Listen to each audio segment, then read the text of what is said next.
नमस्कार। उत्तर प्रदेश की राजधानी लखनऊ में आज एक विशेष कार्यक्रम का आयोजन किया गया, जहां मुख्यमंत्री योगी आदित्यनाथ ने युवा उद्यमियों से संवाद किया। इस दौरान उन्होंने प्रधानमंत्री नरेंद्र मोदी के नेतृत्व में देश की अभूतपूर्व प्रगति को लेकर कई बड़े बयान दिए।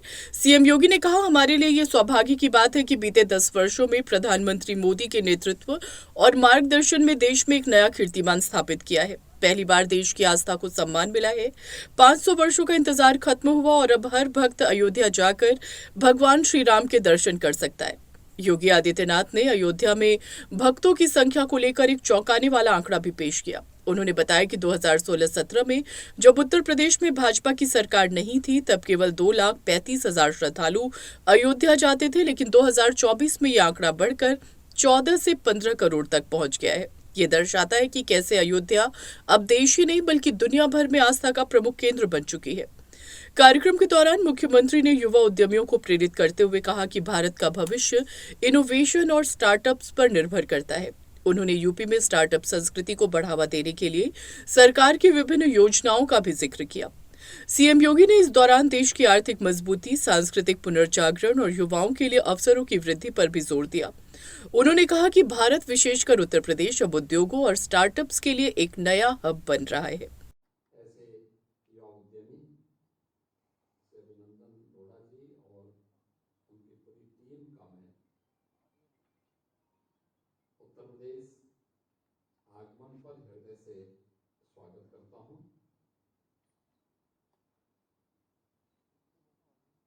यह क्षण हमारे लिए और भी महत्वपूर्ण है जब महाकुंभ के इस आयोजन में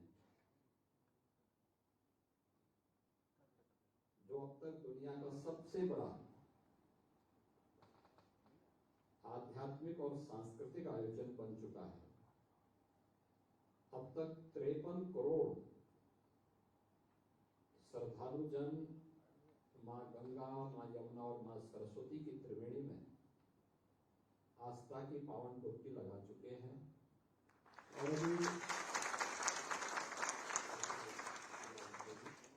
अगले 9 दिनों तक यह उत्सव इसी रूप में चलने वाला है। कल्पना करिए, ये भारत की पोटेंशियल है और यही भारत की आस्था को अगर सम्मान दिया गया होता तो भारत किन ऊंचाइयों को प्राप्त करता है। और उस महाआयोजन के अवसर पर आप सभी को उत्तर प्रदेश आने का अवसर प्राप्त हुआ। यहां से आपको कुछ स्थलों को उत्तर प्रदेश के अंदर देखने का भी सौभाग्य प्राप्त होगा। इसमें अयोध्या में श्री राम जन्मभूमि, वहां पर भी काफी इस समय प्रेशर है।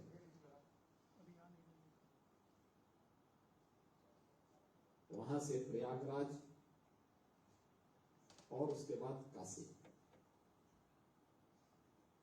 तीनों ऐसे स्थल हैं जहां पर वर्तमान में बहुत देश और दुनिया से आए हुए श्रद्धालु जन बड़ी श्रद्धा भाव के साथ आकर के आस्था को वहां पर व्यक्त कर रहे हैं। यह एक अवसर है हम सबके सामने, जब हम लोग इस आयोजन के साक्षी बनने जा रहे हैं और इस आयोजन के माध्यम से हम लोग भारत की आस्था को दुनिया के सामने भी दिखा करके अपनी ताकत का एहसास भी करा रहे हैं। मित्रों, उत्तर प्रदेश आप जैसा कि जानते हैं कि देश की आबादी का सबसे बड़ा राज्य है और 25 करोड़ की आबादी इस राज्य में निवास करती है। यह हमारा सौभाग्य है कि प्रधानमंत्री मोदी जी के मार्गदर्शन और नेतृत्व में पिछले 10 वर्ष के अंदर देश के अंदर जो एक माहौल खड़ा हुआ, पहली बार देश की आस्था को सम्मान प्रधानमंत्री मोदी जी की लीडरशिप में प्राप्त हुआ। उन्होंने भारत के इस पोटेंशियल को पहचाना और आज भारत के अंदर उन सभी स्थलों को फिर से मान्यता प्राप्त हुई जिनके लिए भारत भारत के रूप में जाना जाता था। आपको अयोध्या जाने का अवसर प्राप्त होगा। 500 वर्षों का इंतजार समाप्त हुआ। अयोध्या में रामलला फिर से विराजमान हुए। अयोध्या में पिछले 1 वर्ष के अंदर जो टोटल श्रद्धालु और पर्यटक अयोध्या में आए, उसकी गिनती कर पाना बहुत चुनौतीपूर्ण है। और चुनौतीपूर्ण इसलिए है क्योंकि 2016-17 में जब प्रदेश के अंदर भारतीय जनता पार्टी की सरकार नहीं थी, तब यह संख्या हुआ करती थी वहां पर मात्र 2,35,000। और 2024 में अगर श्रद्धालुओं की संख्या को हम वहां की दृष्टि से देखेंगे तो ये संख्या लगभग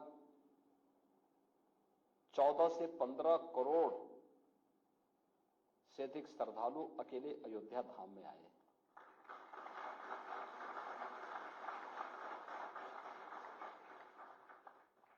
अयोध्या के लिए इस दौरान जो पब्लिक कंट्रीब्यूशन प्राप्त हुआ उसका अंदाजा आप देख सकते हैं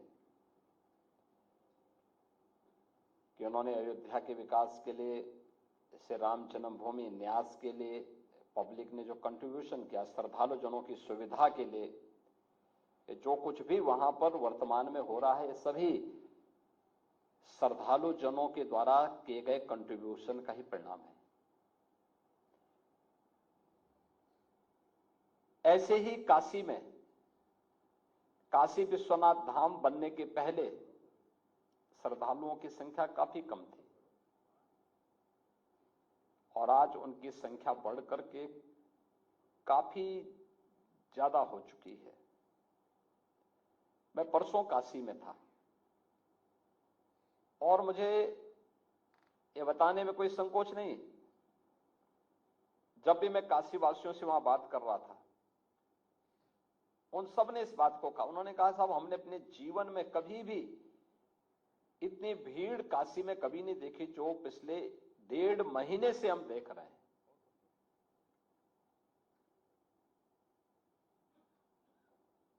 और पूरा देश आ रहा है। प्रयागराज में 2013 में भी कुंभ था। प्रयागराज के 2013 के कुंभ में कुल 12 करोड़ श्रद्धालु आए थे।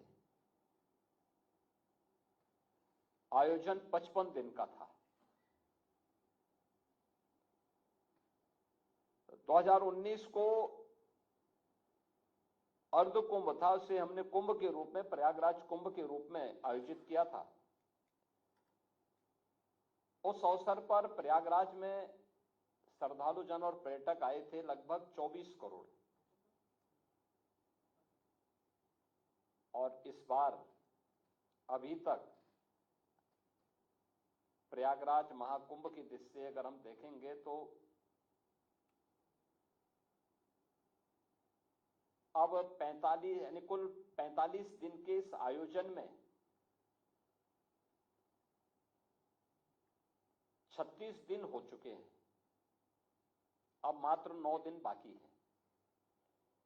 इन 8-9 दिनों को छोड़ दें तो इन 35-36 दिनों में ही 53 करोड़ श्रद्धालु प्रयागराज में आ चुका है।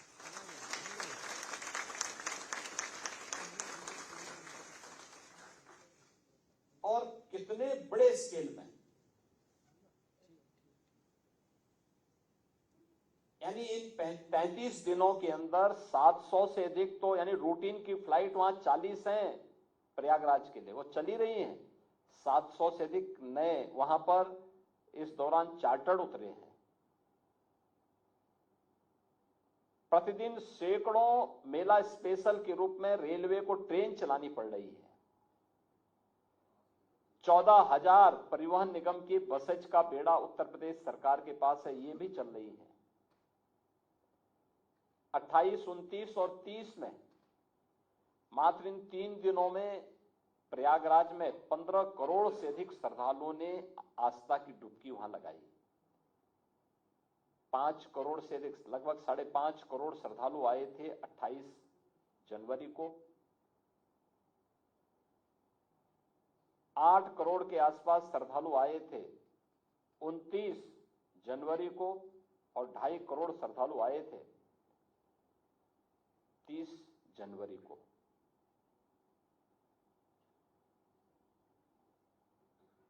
सरकार ने अपने स्तर पर, केंद्र और राज्य सरकार ने मिलकर के जनता की बुनियादी सुविधाओं को ध्यान में रख करके कुछ कार्यक्रम भी किए थे। बुनियादी सुविधाएं उनको अच्छी मिले, प्रयागराज का इंफ्रास्ट्रक्चर अच्छा हो, कनेक्टिविटी अच्छी हो, मेले का विस्तार हो, संगम में जल की प्रचुर मात्रा उपलब्ध हो। इन सब पर पहले से एक्सरसाइज चल रही थी, लगातार एक्सरसाइज चल रही थी और अंततः वहां पर हम लोगों को इस सफलता प्राप्त हुई कि सारी व्यवस्थाओं को हम लोगों ने, कार्यक्रम को आगे बढ़ाने में सफलता प्राप्त की। और आज वहां पर, आज भी प्रातःकाल में जब 8 बजे रिपोर्ट ले रहा था तो तब तक 40 लाख श्रद्धालु केवल आज स्नान कर चुके थे और एक दिन भर एक क्रम चलता रहेगा। Railway station, airport, bus station, parking place सब भरे हुए हैं। मेला क्षेत्र पूरा भरा हुआ है, स्नान चल रहा है। ये क्रम, ये केवल एक आस्था को सम्मान देने का ही अभियान नहीं है। आस्था को सम्मान मिलना चाहिए, ये अच्छी बात है, लेकिन आस्था का इकोनॉमिक एस्पेक्ट क्या है, ये उससे भी महत्वपूर्ण है। एक छोटा सा उदाहरण मैं आपको देता हूं, आप उसका अंदाजा लगा सकते हैं। एक प्रस्ताव प्राप्त हुआ, एक सज्जन ने दिया कि हम लोग प्रयागराज में कुछ निवेश करना चाहते हैं। पूछा गया कैसा निवेश चाहते हैं, उन्होंने कहा नहीं, हम लोग आस्था के अनुरूप होगा। आस्था के अनुरूप कौन सा निवेश हो सकता है? उन्होंने कहा मैं 12 ज्योतिर्लिंग का रिप्लिका बनाना चाहता हूं।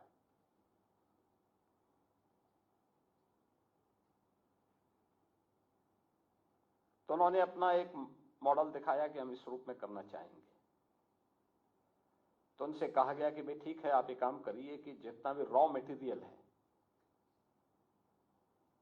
पुराना लोहा होगा, पुराना स्टील होगा, पुराना फाइबर होगा, पुराने टायर होंगे, इनका इस्तेमाल करते हुए रिप्लिका तैयार कराओ।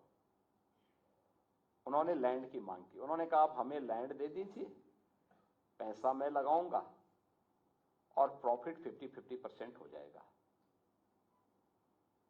तो नगर निगम को आदेश हुआ, नगर निगम ने उनको लैंड, 11 एकड़ लैंड उपलब्ध करवाई। पार्टी ने पैसा लगाया। जनवरी फर्स्ट वीक में मैंने उसका उद्घाटन भी किया। 10 जनवरी से 31 जनवरी के बीच में वह संस्था 14 करोड़ लगाई थी। 14 करोड़ तो अपना कमा चुकी है, 14 करोड़ की प्रॉफिट कमा करके उसने नगर निगम को भी दिया है।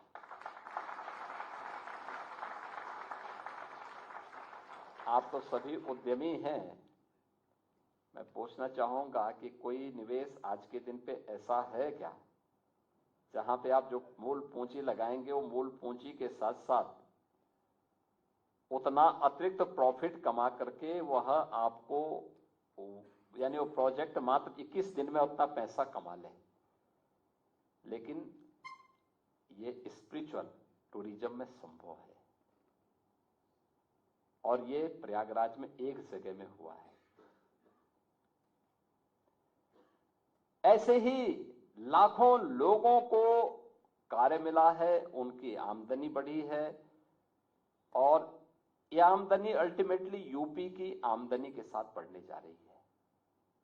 मेरा अनुमान है कि यह संख्या 60 करोड़ तक पहुंचती है तो मान के चलिए कि यूपी की जो इकोनॉमी होगी वह लगभग 3.25 से लेकर 3.5 लाख करोड़ रुपए की अतिरिक्त यूपी की जीडीपी में बढ़ोतरी होने वाली है।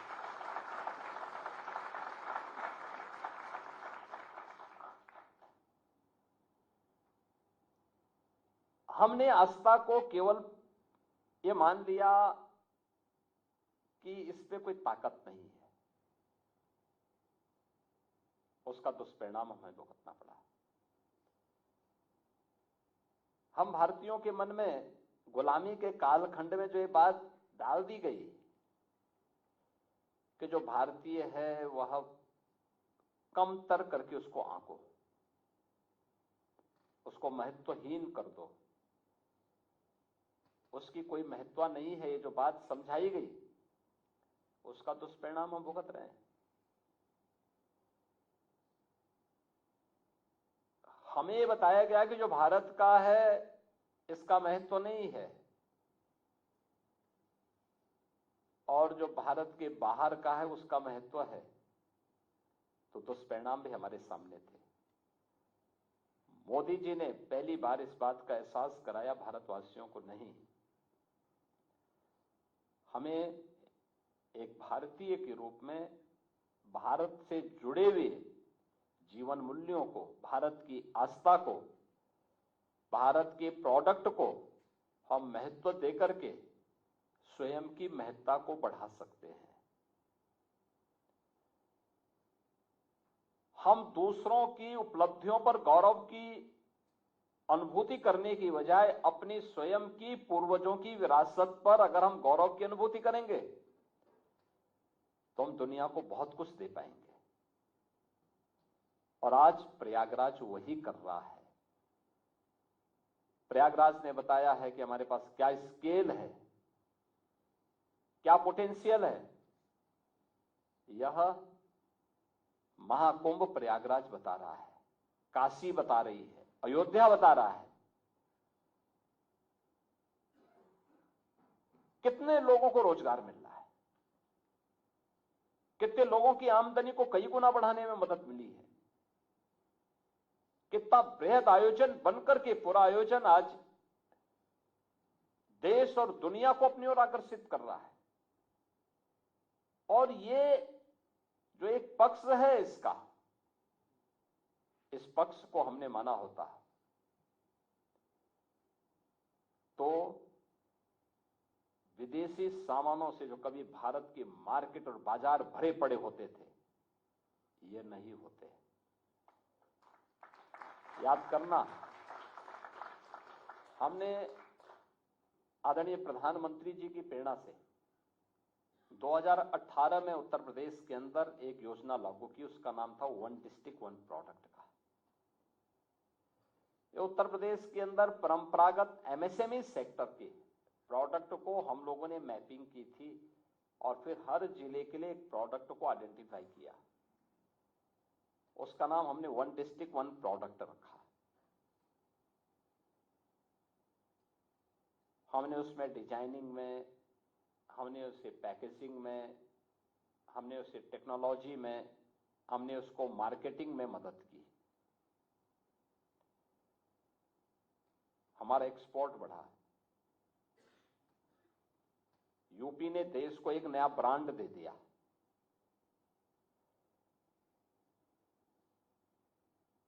परिणाम क्या है?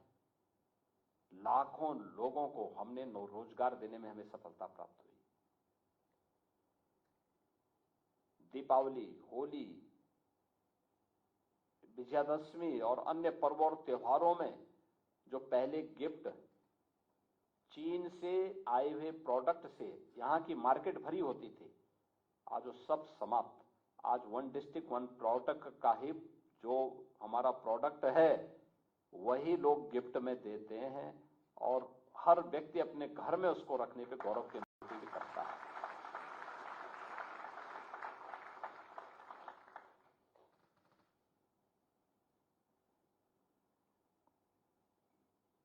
कितने बड़े पैमाने पे लोगों के अंदर लोगों को रोजगार मिला, लोगों की आमदनी बढ़ी। मुझे याद है मुरादाबाद ये ब्रॉस का आइटम बनती है वहां पे 17-18 में, जो 17 में हम लोग आए, यहां पे सरकार आई, मैं गया था, बड़ी निराशा थी लोगों में, हताशा थी। लगभग वहां पर ब्रॉस से जुड़े हुए कार्यक्रम लगभग बंदी की ओर थे। कहीं पॉल्यूशन कंट्रोल बोर्ड की मार पड़ती थी, कहीं पे मार्केट नहीं था, उनके पास डिजाइन भी नहीं थी, उनके पास टेक्नोलॉजी भी नहीं थी, उनके पास मार्केट की भी अभाव होता जा रहा था। हम लोगों ने थोड़ा सपोर्ट किया, इंस्पेक्टर राज से और पॉल्यूशन कंट्रोल बोर्ड की मनमानेपन को कंट्रोल किया। परिणाम क्या था? आज वहां पे 16 से 17 हजार करोड़ रुपए के प्रोडक्ट वहां से केवल एक्सपोर्ट होते हैं, अकेले मुरादाबाद से। हमारा कारपेट सेक्टर का जो 3 महत्वपूर्ण क्षेत्र थे, भदोई, मिर्जापुर और वाराणसी, कारपेट ये लगभग बंदी के कगार पर था। उसको हमने डिजाइन के साथ जोड़ा, टेक्नोलॉजी के साथ जोड़ा, मार्केट के साथ जोड़ा, एक्सपो मार्ट बनाया गया। आज परिणाम क्या है? जो आज से लगभग 8 वर्ष पहले बंदी की कगार पर था, आज वहां से 8 से 10 हजार करोड़ रुपए के कारपेट एक्सपोर्ट होते हैं। यानी डोमेस्टिक मार्केट की अलग वो है, लेकिन एक्सपोर्ट होते हैं। फिरोजाबाद का ग्लास का उद्योग फिर से पुनर्जीवित हो गया है। ऐसे ही जिस भी जनपद में जाएंगे वहां का प्रोडक्ट अपना एक नया क्रांतिकारी परिवर्तन करके लोगों को अपनी ओर आकर्षित कर रहा है। ये था पहले भी, लेकिन पहले ध्यान नहीं दिया गया, क्योंकि लोगों को लगता था अरे इसका क्या महत्व होगा। आज वही प्रोडक्ट हर व्यक्ति के घर में जा रहा है, लोग सम्मान के साथ उसको लेते हैं। हमने नकल तो की, लेकिन अकल नहीं लगाई। परिणाम हमें भुगतना पड़ा, प्रदेश को, देश को भुगतना पड़ा। आज भारत जब स्वयं के प्रोडक्ट पर, स्वयं की तकनीक पर विश्वास कर रहा है, तो हर भारतीय उसके साथ जुड़ने के लिए तैयार हो रहा है, और उस जुड़ाव का लाभ भी भारत को प्राप्त हो रहा है। उत्तर प्रदेश ने पिछले 8 वर्ष के अंदर काफी प्रगति भी की है।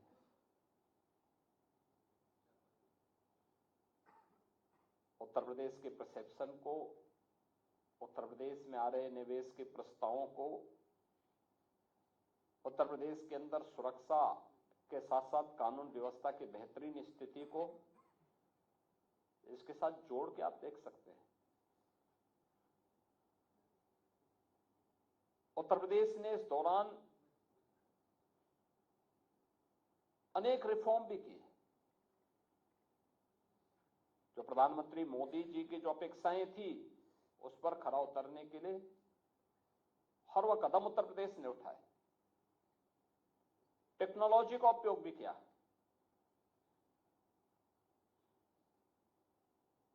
प्रदेश इन्वेस्टमेंट का एक बेहतरीन डेस्टिनेशन के रूप में उभरे, इसके लिए हम लोगों ने सिंगल विंडो प्लेटफॉर्म तो दिया ही, लैंड बैंक भी दिया, सुरक्षा का एक बेहतरीन माहौल भी दिया, और एक एक स्तर पर मॉनिटरिंग के मैकेनिज्म को इतना मजबूत किया कि आज जब कोई एक बार आता है तो उसको लगता है कि हां, मुझे अपना निवेश यूपी में करना चाहिए। बदले में उत्तर प्रदेश के अंदर नौजवानों को नौकरी भी मिली, रोजगार भी मिला, बड़े पैमाने पे लोग उससे जुड़ रहे हैं। अलग अलग सेक्टर में कार्य हुए, निवेश के सेक्टर में कार्य हुए, पुलिस की आधुनिकीकरण पर कार्य हुआ, इंफ्रास्ट्रक्चर पर कार्य हुआ। हमारे पास 57,000 ग्राम पंचायतें हैं। हर ग्राम पंचायत में हम लोगों ने 5 से 6 नए रोजगार का सृजन किया है और वो गांव के ही व्यक्ति को वहां नौकरी दी, कहीं बाहर के व्यक्ति को नहीं। गांव का जो योग्यतम व्यक्ति होगा उसको हमने कहा वहां गांव में काम करेगा। और हर प्रकार का कार्य, साफ सफाई के कार्य से लेकर के बैंकिंग तक के कार्य को, कंप्यूटर ऑपरेटर से लेकर के गांव के ट्यूबवेल ऑपरेटर तक, ये सारा कार्य गांव का ही व्यक्ति गांव के अंदर कर रहा है। तो लगभग 6 से 7 रोजगार का सृजन अकेले हर ग्राम पंचायत के अंदर, गांव के अंदर हो रहा है। गांव आज आत्मनिर्भर हो रही है। उत्तर प्रदेश देश के उन चुनिंदे राज्यों में है जिनके गांव में आबादी अभी भी काफी बड़ी आबादी रहती है। उत्तर प्रदेश में 65 से 70% आबादी अभी भी ग्रामीण क्षेत्र में निवास करती है। अर्बनाइजेशन हमारे यहां काफी देर से प्रारंभ हुआ। यद्यपि उत्तर प्रदेश के अंदर पहले देश के बड़े महानगर हुआ करते थे। कानपुर देश के 4 महानगरों में गिना जाता था। लखनऊ है, आगरा है, वाराणसी है, प्रयागराज है। लेकिन समय के अनुरूप उस प्रकार का माहौल न होने के नाते लगातार डिटोरेशन होता गया और एक समय ऐसा भी आया कि जब एक प्रकार की व्यवस्थाएं ठप सी हो गई थी। लेकिन आज ऐसा नहीं है। आज तो उत्तर प्रदेश के महानगर एक नई दूरी तय करने के लिए उतावले दिखाई दे रहे हैं। अर्बनाइजेशन तेजी के साथ बढ़ा है तो स्वाभाविक रूप से वहां सुविधाएं भी उसी तेजी के साथ बढ़ानी पड़ेंगी, उससे दुगनी स्पीड से बढ़ानी पड़ेगी। और इसके लिए अनेक कदम उठाए गए और उस कदम का परिणाम ही है। आप मुझे बताइए कि अगर हम लोगों ने प्रयागराज सिटी के अंदर आधुनिक इंफ्रास्ट्रक्चर नहीं दिया होता तो क्या ये 15 करोड़ लोग 3 दिन के अंदर प्रयागराज में, क्या उस लोड को, उस प्रेशर को बर्दाश्त कर पाता? कभी नहीं कर पाता। जब हम लोग कुंभ के क्षेत्रफल को बढ़ा रहे थे, महाकुंभ का जो क्षेत्र था वह पहले मात्र 1000 एकड़ क्षेत्रफल में होता था। 13 में 2000 हुआ। हमने उसको बढ़ा करके 10,000 एकड़ क्षेत्रफल में फैलाया। तो लोग कहते थे, उस समय लोग कहते थे कि ये सब क्यों किया। ये जो आरोप प्रत्यारोप करने वाले लोग हैं ना, ये लोग तब कहते थे इसकी आवश्यकता क्या है, ये पैसा अनावश्यक पानी की तरह बहाया जा रहा है।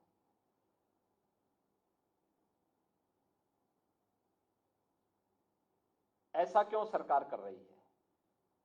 हमने कुंभ के आयोजन में 7,500 करोड़ खर्च किए हैं,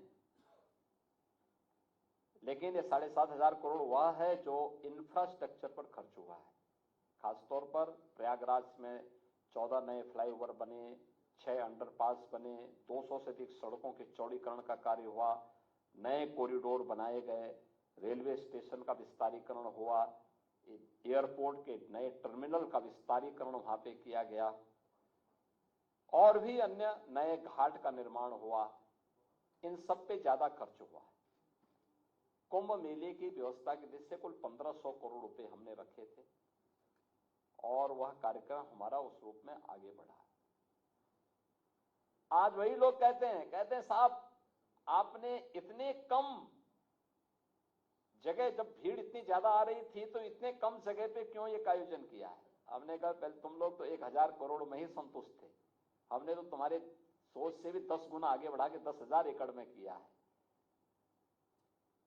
और उस समय इनके पुराने बयान को और नए बयान को अगर आप देखेंगे तो आप लोगों को स्वयं हंसी आएगी कि ये लोग, इनका कौन सा बयान सच है, यही पता नहीं लग सकता।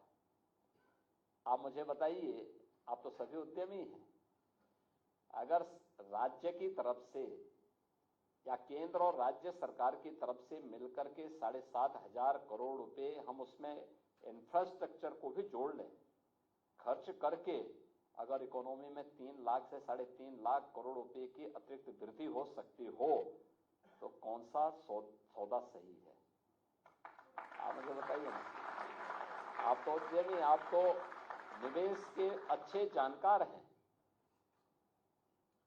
तो मुझे लगता है कि इकोनॉमिक्स हमारी ज्यादा बेहतर होगी इन लोगों की तुलना में जो महाकुंभ का विरोध कर रहे हैं।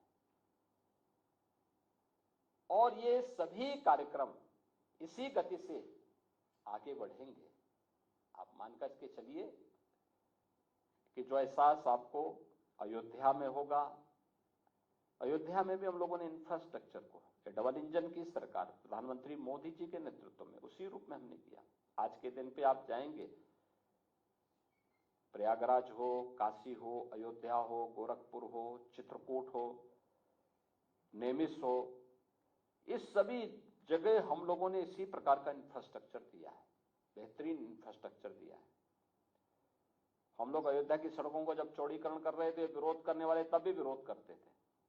अरे साहब, ये विरोधी सड़क चौड़ीकरण करने की आवश्यकता क्या है? सिंगल लेन ही रहने दो, ये डबल लेन 4 लेन बनाने की आवश्यकता क्या है? जब वहां पे इंटरनेशनल एयरपोर्ट बन रहा था अयोध्या में, तब भी उसका भी विरोध कर रहे थे।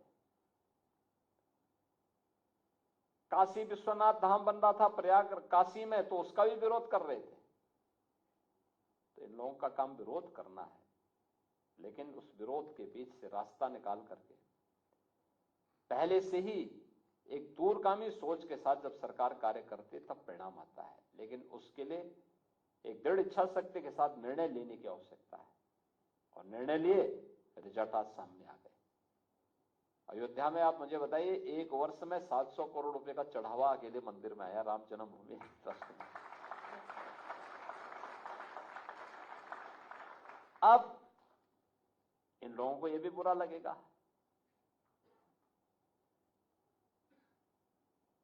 आप अनुमान करिए, जो लोग उस समय विरोध करते थे कि साहब इस सड़क को चौड़ी करने की आवश्यकता क्या है, अब मैं जब अयोध्या जाता हूं पूछता हूं कि आवश्यकता थी कि नहीं थी, और कहते साहब अगर नहीं होता तो कहां इतनी भीड़ जाती। हमने कहा देखो, यही होता है, हम लोग शुद्ध अंतःकरण से कार्य करते हैं तो परिणाम भी उसी शुद्ध अंतःकरण से सामने आता है। रेलवे स्टेशन प्रयागराज में भारतीय रेल ने 9 रेलवे स्टेशन का विस्तारीकरण किया। अगर ये नहीं होता तो जो प्रतिदिन 5 से 7 लाख पैसेंजर भारतीय रेल से आ रहे हैं, क्या ये आ पाते? एक सुरक्षित जा पाते? पहले से ही उस प्रकार की योजना बनाकर के आगे बढ़ना होता है, और उसके अनुरूप जब हम कार्यक्रम कोई कदम उठाते हैं और ईमानदारी से समयबद्ध तरीके से आगे बढ़ता है तो रिजल्ट उसी प्रकार से आते हैं। जैसे आज उत्तर प्रदेश के अंदर 3-4 महानगरों के अंदर देश और विदेश से आए हुए टूरिस्ट को, श्रद्धालु जनों को मिल रहा सम्मान है, और उनकी आस्था को जो सम्मान मिल रहा है, ये वास्तव में भारत और भारतीयता को सम्मान है। खुश है इसी बात से, और मुझे लगता है कि आप लोग आए हैं मुंबई से, एक बार आप लोग भी अयोध्या के साथ साथ, भीड़ है लेकिन उसका अपना आनंद अलग है। उस भीड़ के बीच से ही आनंद लेने की आवश्यकता है। थोड़ा पैदल चलना पड़ सकता है, लेकिन चलना चाहिए, यही जीवन है, और देखना चाहिए जीवन की मस्ती। पूरे देश भर से लोग आए हैं, उसके बीच से जा करके देखें, उनके उत्साह को देखें। अयोध्या में सरयू जी में जो एक बार डुबकी लगाया और रामलला का दर्शन किया, ये मान करके चलिए कि वो फिर कभी भूलेगा नहीं उसके लिए पूरा जीवन, और यानी यह अविस्मरणीय होगा।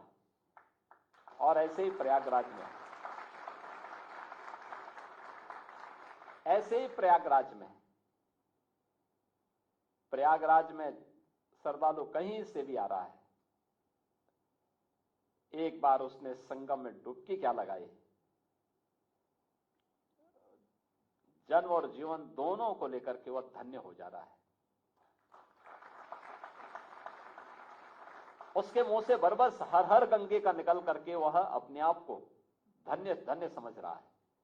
वहां पे अक्षय वट के दर्शन करने के सौभाग्य प्राप्त होंगे। अब एक कॉरिडोर के साथ जोड़ा जा चुका है। लेटे हुए हनुमान जी भी हैं, बड़े हनुमान जी के रूप में विख्यात हैं। मान्यता है कि वर्ष में एक बार मां गंगा हनुमान जी का अभिषेक करने के लिए आती है, और जब भी मां गंगा हनुमान जी का अभिषेक करेगी तो मान के चलिए प्रसाद समाप्त।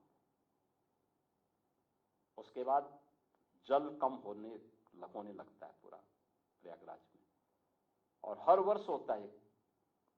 तो बड़ी मान्यता है प्रयागराज के अंदर। सरस्वती कूप भी है। आपको मां गंगा यमुना के तो प्रत्यक्ष दर्शन संगम में मिलेंगे, लेकिन अगर मां सरस्वती के दर्शन करने हैं तो संगम में आप अनुभूति करेंगे, लेकिन प्रत्यक्ष इन चक्षुओं से दर्शन करने तो सरस्वती कूप में जाना पड़ेगा। वह भी प्रयागराज में है। बाकी तो बहुत कुछ है, लेकिन भीड़ इतनी ज्यादा है कि आप लोगों का सब जगह जा पाना कठिन होगा। हमने लगभग 12 से 14 नए कॉरिडोर वहां बनाए हैं, लेकिन भीड़ को देखते हुए कभी आपके पास फुर्सत हो तो महाकुंभ के बाद आप बनाएंगे तो इस सब को देखने का, और शिवालिक पार्क भी जरूर देखिएगा, क्योंकि एक पूंजी कैसे 21 दिन के अंदर अपनी मूल पूंजी को वापस करने के साथ साथ उतना प्रॉफिट कमा करके दे सकती है, यह भी आपको शिवालिक पार्क के रूप में प्रयागराज में देखने को मिलेगा। तो आप सभी लोग यहां पर आए, मुझे बहुत अच्छा लगा।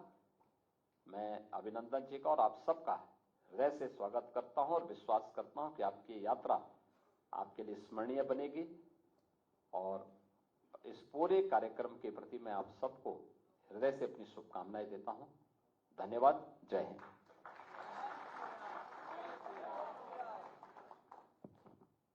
सर आप 2 मिनट दे दो, एक ये लोग आपसे कुछ।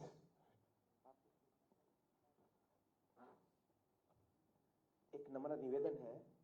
आप मैं प्रशांत दानी मुंबई से हूँ, वहाँ पे व्यवसाय कर रहा हूँ और साथ में स्नान करने और अयोध्या जी के दर्शन करने आए हैं।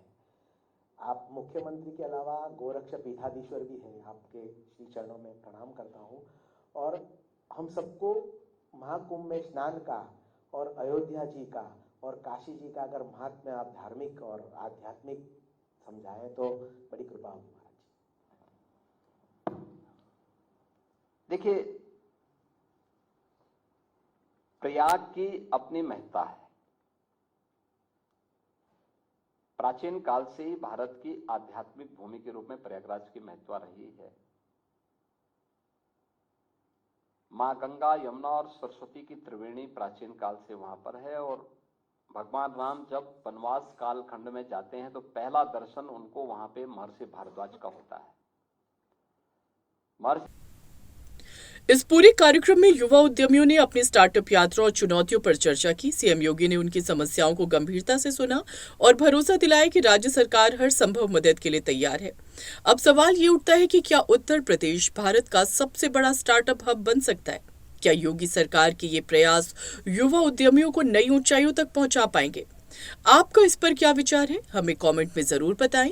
ताजा अपडेट्स के लिए जुड़े रहें हमारे साथ। वीडियो को लाइक करें, शेयर करें और चैनल को सब्सक्राइब करें। धन्यवाद।